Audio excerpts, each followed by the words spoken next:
Babe. Listen. Pull up a chair, because what I'm about to walk you through is the exact reason his lawyers are not sleeping tonight.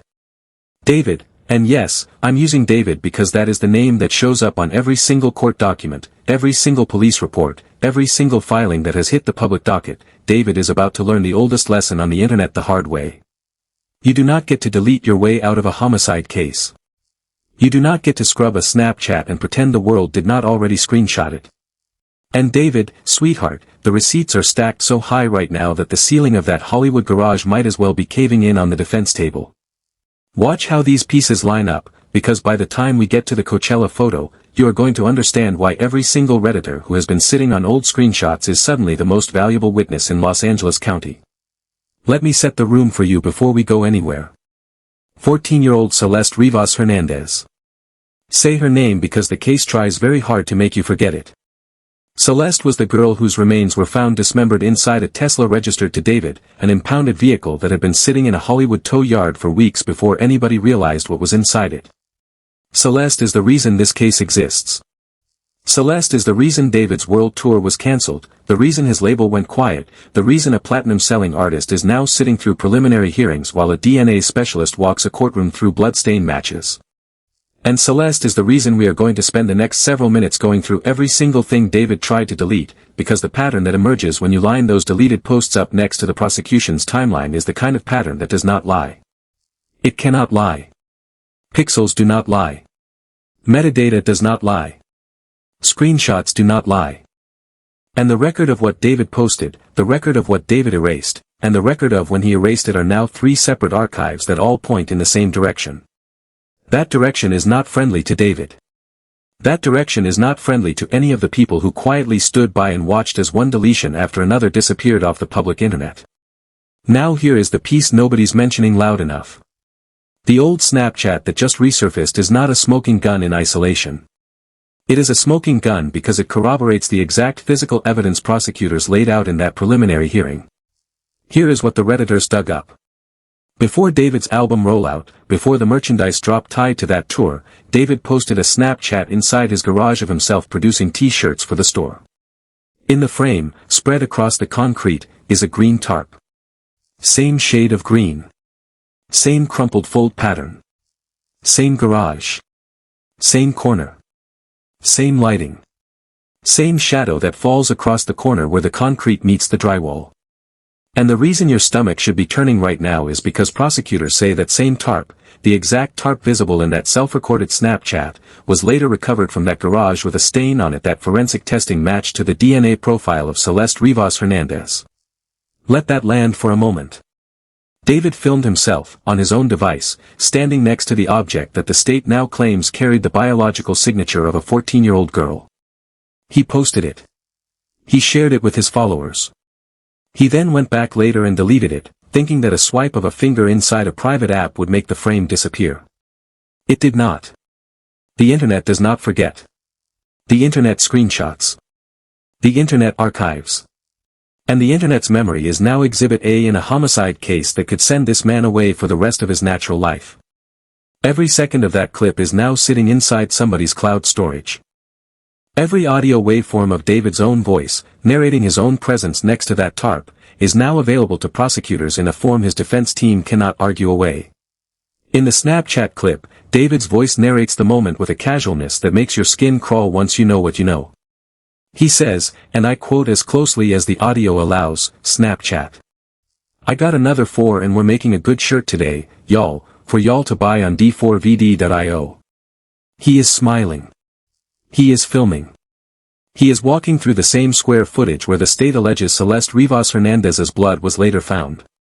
And the t-shirts he is producing in that clip?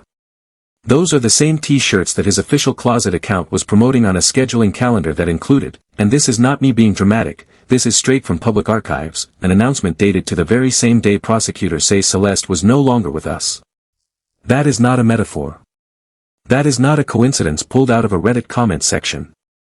That is a chronological alignment that a prosecutor will project onto a screen in front of 12 jurors and let them sit with in complete silence. Now here's the part where I want you to slow down with me. Same day. Same product line. Same garage. Same tarp. The store post goes up on the day the state says her life ended. And David is on Snapchat, from inside that garage, filming himself making the very shirts that store account was promoting. If a screenwriter handed you this in a first draft, you would tell them it was too obvious, too on the nose. But this is not fiction. This is a docket. This is a case number. This is a 14-year-old girl in a body bag inside a Tesla, and the man the state has charged is on video, in the room, on the day. That is not a coincidence. That is a timeline. And a timeline in a homicide case is not something a defense team can cross-examine into oblivion. A timeline is a spine. And when the spine of a case is this straight, the defense's only real option is to attack the individual vertebrae one at a time and hope the jury does not see the whole shape. And there's more. Because once you start pulling the thread on David's deleted content, you cannot stop. The Reddit sleuths, and yes, I know we sometimes clown Reddit, but on this case Reddit has been running circles around cable news. The Reddit sleuths went hunting for anything David had removed after the arrest, and they came back with a Coachella cache from 2024 that David had purged from every one of his platforms. Coachella 2024. Bookmark that date. The reason it matters is that in the preliminary hearing, prosecutors put on record that Celeste Rivas Hernandez attended Coachella 2024 with David. That is not tabloid speculation. That is testimony. That is what the deputy district attorney said out loud, on the record, with the court reporter typing every syllable. Celeste was 14 years old. David was in his early 20s. And Celeste, according to the state, was there with him and his team. In the desert. On the grounds. Inside the same private compounds that only a very specific tier of festival guest has access to. That is not a stranger they bumped into at the main stage. That is a young girl the state says was traveling inside David's professional bubble, at a festival that costs thousands of dollars a wristband, in a compound that reserves its access for artists and their invited guests. And the deleted photos back it up. Because in the archive that Redditors saved before the scrub, you can see David's manager, Josh Marshall, in the same festival compound during the same weekend. Same wristband patterns. Same lanyard designs. Same photo backdrops. Same time-stamped watermark on the desert horizon. The manager was there. The team was there. Celeste, according to the prosecution, was there. And now every last one of those photos has been surgically removed from David's public feeds like they never existed. Except, once again, they did exist. And they exist forever now, saved by strangers on the internet who understood what David apparently did not, that once you post something, it is not yours anymore. It belongs to the archive. It belongs to the record. It belongs, eventually, to the prosecution's evidence binder. And it belongs to the memory of the community of people who cared enough about a missing 14-year-old girl to hit save on the images that a platinum-selling artist thought he could delete out of history. Watch how these pieces line up, because this is where the state's theory starts to move from allegation to architecture. The prosecution has said, on the record, that Celeste Rivas Hernandez was in David's orbit. Not just in his life. In his professional world. Around his manager. Around his team. Around the touring apparatus that a young artist builds around him. Prosecutors also introduced text messages during the preliminary hearing, and these text messages are where the ground shifts under David's feet in a way I do not think his defense team has recovered from yet. In one of those exchanges, on a date the state says was mere hours before Celeste's life ended, David is telling her that his parents are at his house. Celeste, according to the transcripts, is asking him for proof. She wants flight itineraries. She wants confirmation. She wants to know if he is telling her the truth. Read that sentence again, because it says something about Celeste that the noise of the news cycle has not made room for. At 14 years old, this girl already knew that the man on the other side of the conversation was capable of lying to her. She was not asking for reassurance. She was asking for evidence. 14 years old, and already fluent in the language of pushing back on a grown man's story.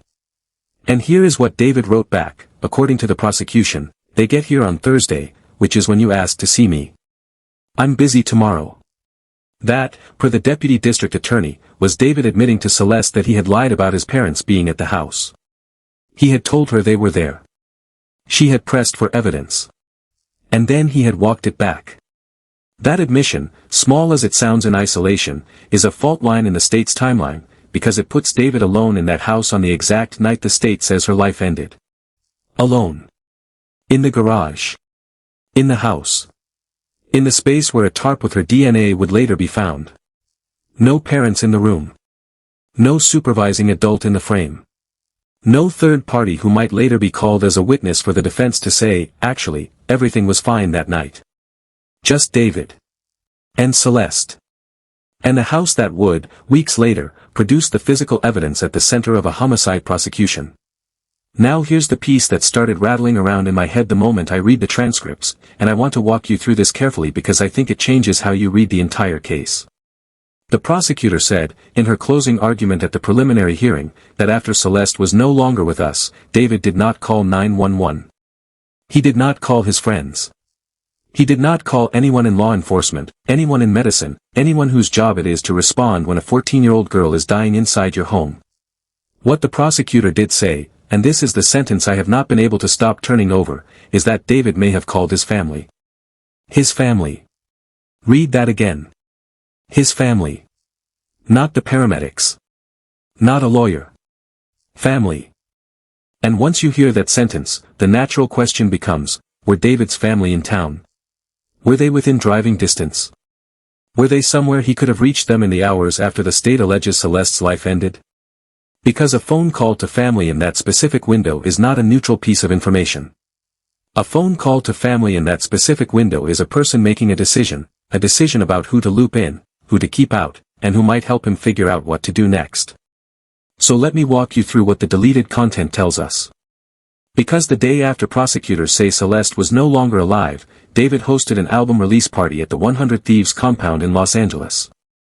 This is documented. There are text messages introduced in evidence that confirm the location. There are photos from that night, most of which have since been scrubbed from the public internet, but archived by fans and journalists, that show David at the party in a very specific outfit. Distinctive. Easy to identify. Then, later that same night, David posted a Snapchat. And in that Snapchat, David is wearing the exact same outfit as the party.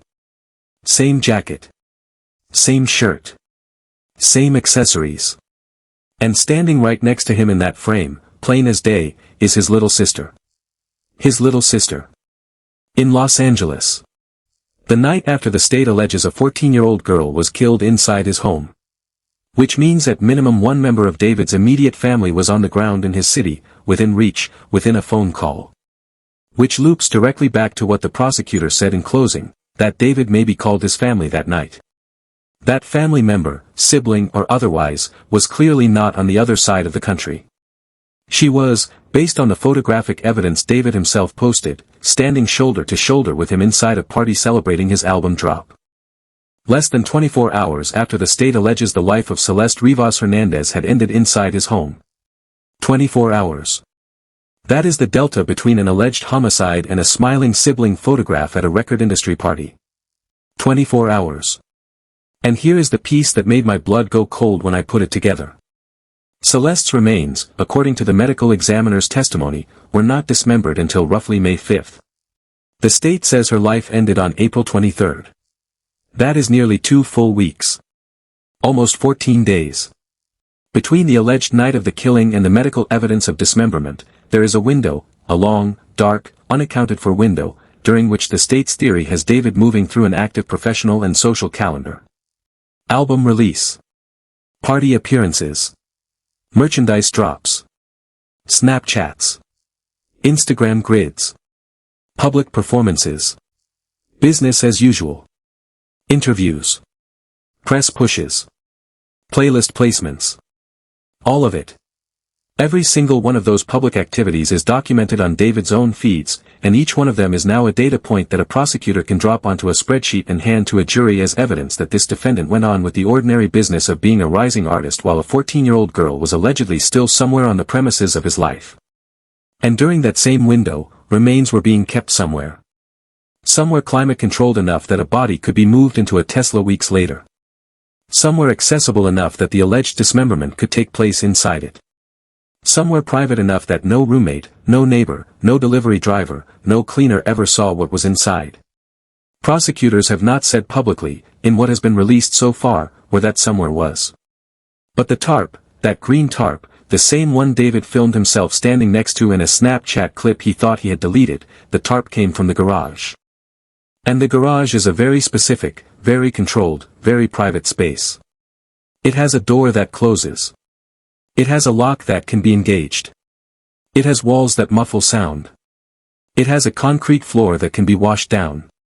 And in a jury room, a garage is not just a garage. A garage becomes a stage. Are you feeling the weight of it yet? Because I am. And I keep coming back to the same three questions. What did David tell his family in that phone call the prosecutor referenced? Who else knew what had happened in that house? And why, if David's family was on the ground and within reach, did they not intervene? I do not have those answers. Nobody outside of David's immediate circle has those answers. But those three questions are the questions the jury is going to sit with in the deliberation room, and no matter which way 12 strangers eventually vote, those questions are going to be the shape of this case for as long as it lives in public memory. Now, I want to be very careful with what I say next because we are in an active case. Nobody outside of the immediate legal proceedings has confirmed any specific communication between David and his relatives on the night the state says Celeste's life ended. The prosecutor's statement was speculative, in the sense that it was framed as, he did not call 911, but he may have called his family. May have. Not did. May have.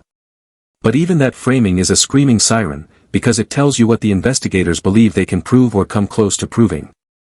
Prosecutors do not float phrases like that in closing arguments for atmosphere.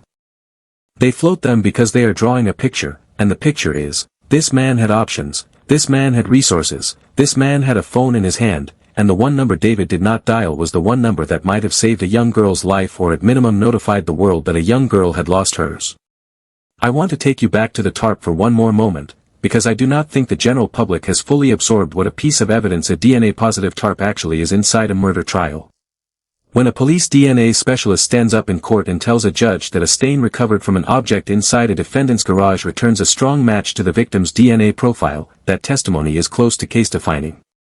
A DNA match on a tarp inside the defendant's controlled space is not circumstantial in the ordinary sense. It is physical corroboration of a physical event. That green plastic sheet does not walk itself into a Hollywood garage. It does not carry a 14-year-old girl's biological material into a corner by accident. Someone moved it. Someone placed it. Someone used it. And the state, based on the evidence entered so far, believes it can prove who. And someone, according to the state, filmed himself standing right next to it on Snapchat while producing merchandise for his album rollout. That is the sentence that keeps looping in my head. That is the sentence that separates this case from every other high-profile prosecution that came before it. Most defendants, when they realize the walls are closing in, get lucky in one specific way: the physical evidence and the digital evidence do not corroborate each other. In this case, they do. And they corroborate each other in the defendant's own voice, on the defendant's own social media, inside the defendant's own controlled space, on a date range the state has already pinned to a spreadsheet. There is another layer I want to add here, because you deserve the full ledger and not just the parts that have been sensationalized on the front pages. David's defense team, in the preliminary hearing, pushed back on multiple pieces of the state's evidence. They asked why additional DNA testing had not been performed on other items in the house: chainsaws, other tools, other surfaces. They questioned the chain of custody of certain samples. They tried to raise reasonable doubt about the vehicle timeline. They asked pointed questions about the storage of the Tesla, about who had access to it during the impound period, about whether any potential contamination could have occurred during that time. This is what a defense team is supposed to do. It is their job. It is the constitutional architecture of the American legal system that David is entitled to that vigorous pushback. And to their credit, some of the defense's questions landed, at least tactically. They planted seeds of doubt in specific places, and those seeds will absolutely grow into full arguments once the case moves to a jury trial. But the judge, after hearing all of it, after listening to the DNA expert, after hearing the text message evidence, after reviewing the timeline of Coachella and the album release and the Snapchat archive, the judge ruled that there was enough evidence to send David to trial for the killing of a 14-year-old girl. Enough evidence. Read that sentence one more time and let it settle. In California, a preliminary hearing sits at the front of a criminal case for one reason: to filter out the cases that do not have enough evidence to justify a trial. It is a probable cause gate. And the state cleared it. Which means a judge, not a jury, not a tabloid, not a Reddit thread, a sitting judge, looked at the full record and concluded that the prosecution had done enough to move this case forward. That does not mean David is convicted. He is not. David has pleaded not guilty. He is entitled to a full trial and to every constitutional protection that trial affords. He is entitled to be presumed innocent until a jury decides otherwise. That is not a technicality. That is the bedrock of the American legal system, and it applies to David just as it applies to every other defendant in every other courtroom in the country. But it does mean the state's evidence has cleared a bar that many cases never clear. And the state's evidence includes that Tarp. Let me pull back and give you the wide shot for a second, because I think the news cycle has done a poor job of showing you the whole shape of what is being alleged here. What we know publicly, a 14-year-old girl was found deceased inside a Tesla registered to a platinum-selling artist. That artist's Hollywood garage has produced evidence that includes DNA-positive material matching the girl. That artist's manager and team have been placed by testimony in the same festival environment as the girl in 2024, when she was 13 years old. That artist exchanged text messages with the girl in the hours before her death, and in those messages David admitted to lying about who was present in his home. That artist did not call emergency services on the night the state says her life ended. That artist held a public album release party the following night. And that artist, based on his own now-deleted social media, filmed himself inside the garage where the DNA-positive Tarp would later be recovered. That is not a rumor. That is not a subtweet. That is not a whisper campaign. That is the public record. Every one of those points has been introduced in a courtroom, spoken into a microphone, printed onto a court transcript, and made available for anybody with the patience to sit through the documents. This is not internet speculation. This is what a deputy district attorney has been willing to stake her professional reputation on in a Los Angeles County courtroom. And it is why the deleted Snapchat, the one Redditor surfaced this week, is a bigger deal than it might sound at first blush. It closes a gap. It puts David, on camera, in the exact space that later produced the exact physical evidence that connects him to Celeste. It removes any argument his defense team might have wanted to make about, we don't know who had access to the garage. He was in the garage. David filmed himself in the garage. David posted the video of himself in the garage. And then David deleted the video of himself in the garage. Every single one of those actions is now on the timeline. Every single one of those actions is now available to the prosecution.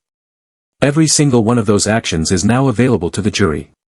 And every single one of those actions is going to be projected onto a courtroom screen next to a photograph of that same Tarp with a red circled stain on it. Which brings us to the question I know some of you have been waiting for me to ask. Why delete it? If the t-shirt clip was innocent, if the Tarp in the frame was just a piece of studio protection, if the garage was just a garage, why go back and erase it? People do not delete innocent posts. People delete posts they realize can be used against them. And people who realize their posts can be used against them are, by definition, people who understand something about those posts is dangerous to them.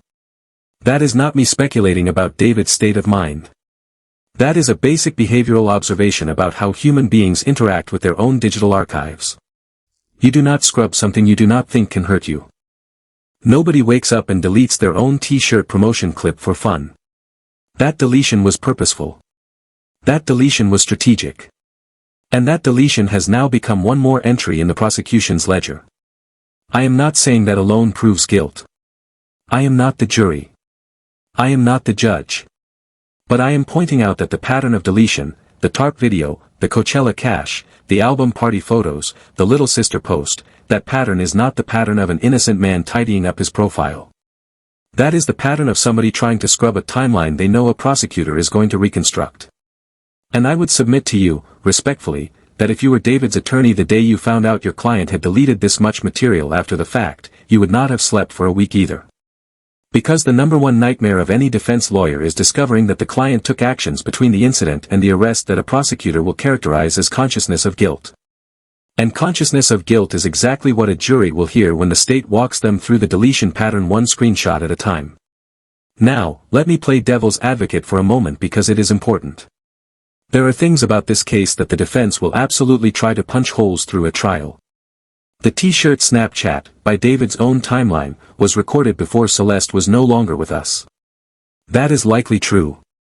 David and his defense team can and probably will argue that the tarp in the Snapchat was ordinary studio equipment, unrelated to what the prosecution later found. They may argue the blood stain was left by an unrelated incident, a kitchen cut, a workshop injury, an animal, and only appeared to match Celeste because of laboratory error or contamination. They may argue that the Coachella evidence is being misinterpreted, that Celeste was in the vicinity of the festival but not part of David's inner circle.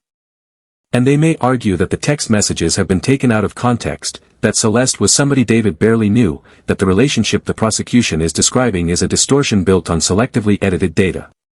Every one of those arguments is available to the defense. Every one of those arguments will be heard by a jury. This case is not over. The trial is coming. The jury will decide. And I want to be very careful, on this channel, to keep saying that out loud because a young man's liberty is on the line, and even in a case with evidence this heavy, the American legal system rightly demands that guilt be proven beyond a reasonable doubt. That standard exists for a reason. That standard exists to protect innocent people from wrongful conviction.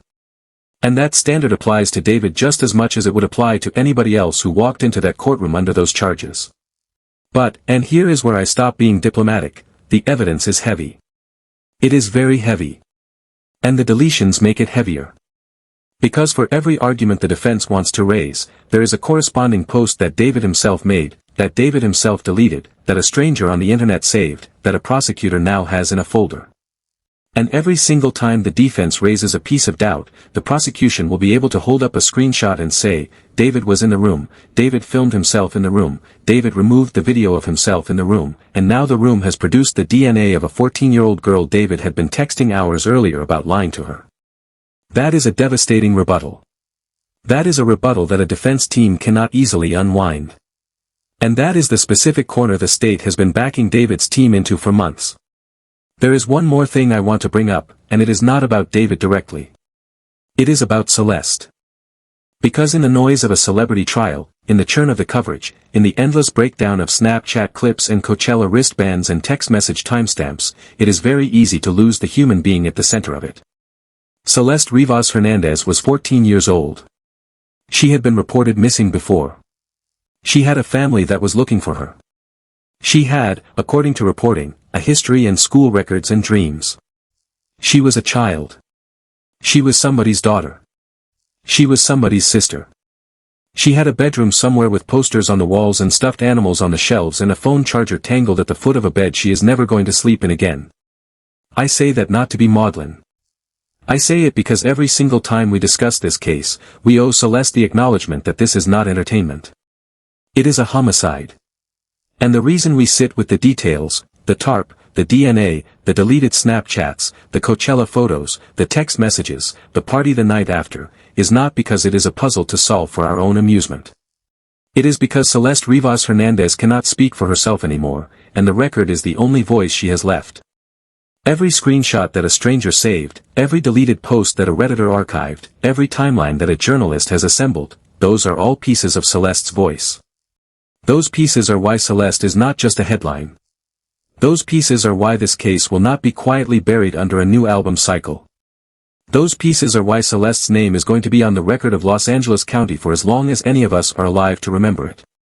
So where does the case go from here? Trial. Assuming no plea deal is reached, and given the nature of the charges and the public profile of the defendant, most legal analysts I have read do not expect a plea. David will face a full jury trial in California. Prosecutors will present the DNA evidence, the tarp, the Tesla, the text messages, the Coachella testimony, and, almost certainly, the deleted Snapchat footage that Redditor surfaced. The defense will present its own experts, its own timeline, its own reasonable doubt arguments. And 12 strangers will sit in a jury box and make a decision that will define the rest of David's life and, in some sense, honor or fail to honor Celeste's memory. There will be motions. There will be pre-trial fights over the admissibility of specific pieces of evidence. There will be arguments about whether the Snapchat archive is authenticated properly, whether the DNA testing was performed to chain of custody standard, whether the text messages were pulled from the phone in a manner that satisfies California evidentiary rules. All of that is coming. If you are asking me for my honest read as somebody who has been covering this case since the day the body was found in that impounded Tesla, I will tell you what I keep coming back to. This is a case where the physical evidence and the digital evidence agree with each other. Physical, DNA on a tarp in a garage. Digital, video of the defendant standing next to the tarp in the garage. When physical and digital corroborate each other, the case is very hard for a defense team to unravel because they cannot argue with both simultaneously. If the defense attacks the DNA, the video answers. If they attack the video, the DNA answers. That two-front problem is what has legal analysts I trust saying that a conviction on at least one of the major counts is more likely than not. And every additional deleted post that surfaces only tightens that vice. Every additional Coachella wristband, every additional album party outfit match, every additional sibling photograph in a Snapchat frame adds another data point to the state's timeline and another obstacle to any defense theory that tries to argue David was somewhere else, doing something else, with somebody else on the nights in question. But I have been wrong before. Juries do not run on my prediction models. Juries run on what they see in the courtroom, on the credibility of witnesses, on the persuasiveness of counsel, on the mood of the 12 people in the box on the specific afternoon that closing arguments are delivered. Anything can happen at trial. And in a case where the defendant is a young man with resources and reach, anything probably will. There will be reversals. There will be surprises. There will be at least one witness on either side who says something in cross-examination that nobody saw coming. That is how trials work. That is why we do not convict on the strength of a Reddit thread. We convict on the strength of what 12 people, in a room together, decide beyond a reasonable doubt. Here is where I turn it back to you. Do you think David can walk out of this trial acquitted, given the weight of the DNA evidence and the digital timeline? Or do you think the deletions, the Tarp video, the Coachella cache, the album party photos, the Snapchat scrub, have already dug the hole too deep for even the best defense team to climb David out of? Drop your read in the comments. I am reading every single one of them. And if you are one of the Redditors who has been quietly saving screenshots for the last several months, you deserve the credit for what is now becoming public. You are, in a very real sense, part of the record of this case. Celeste's family has thanked the online community publicly for keeping her name alive when the news cycle wanted to move on. That is not nothing. That is a 14-year-old girl being remembered by strangers who refuse to let her be forgotten. And that is why we are here. That is why this channel keeps coming back to this case. That is why I read every comment on every video, because the community watching this case has assembled a public archive more complete than any single legacy outlet has put together. We will keep watching this case. We will keep pulling threads. We will keep asking the questions that need to be asked, respectfully and carefully, until a jury has spoken. And the moment new evidence surfaces, a new deleted post found, a new text message unsealed, a new witness stepping forward, we will be back here breaking it down piece by piece. Until then, take care of the people you love. Say the names of the girls the news cycle wants you to forget. Call the young people in your own family and tell them that the adults around them are supposed to be the safe ones. Tell them Celeste Rivas Hernandez's name, and tell them why it matters. And remember what David apparently did not: the internet is not a diary. It is a ledger. And the ledger, eventually, is read out loud in court. Every post that David thought was gone is still somewhere. Every clip that David thought was buried is still somewhere. Every photograph that David thought had been quietly retired is sitting on somebody's hard drive waiting for the day a prosecutor issues the correct subpoena or the correct Redditor decides to hit reply on the correct thread. That is the world we live in. That is the world David chose to build his career inside. And that is the world that is now closing around him one screenshot at a time. I will see you on the next one. Take care of yourselves. Take care of the young people in your lives. And keep saying Celeste's name.